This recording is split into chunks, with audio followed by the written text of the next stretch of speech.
इधर सांबा में एक चौंकाने वाला वाक़या पेश आया है। बेटी की मौत से नाराज वालिद और गांव वालों ने अपनी बेटी की आखिरी रस्मात उसके ससुराल के आंगन में ही कर दी। रिपोर्ट देखिए।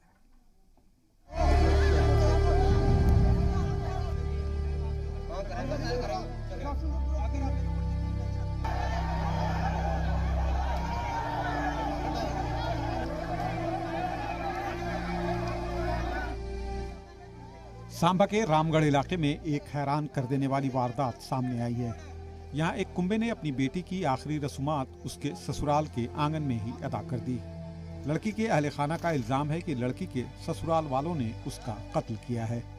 एक आज आ गया सुनांदी हारी मम्मी मेरे कन्नै इयां करदी है, सस मेरी इयां करदी है हैं ते मैं पुत्तर कक्ख नहीं घरे निक्के मुट्टियां होंदी रहंदियां ने ते मैं अगू पै जाना, मैं नहीं मैं घर बसाना है।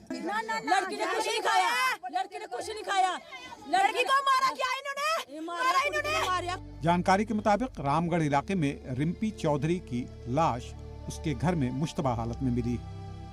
बताया जा रहा है कि रिम्पी की शादी 3 महीने पहले ही हुई थी। लड़की के अहले खाना का इल्जाम है कि उसके ससुराल वाले उसे छोटी छोटी बातों के लिए परेशान किया करते थे और लड़की का कत्ल उसके ससुराल वालों ने ही किया है।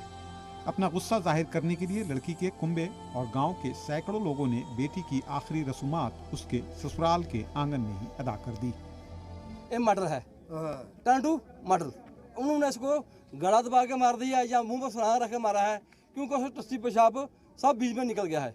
अब हमको चाहिए इंसाफ। लड़की के वालिदैन और रिश्तेदार उसकी मौत का इल्जाम लगातार ससुराल वालों पर लगा रहे हैं।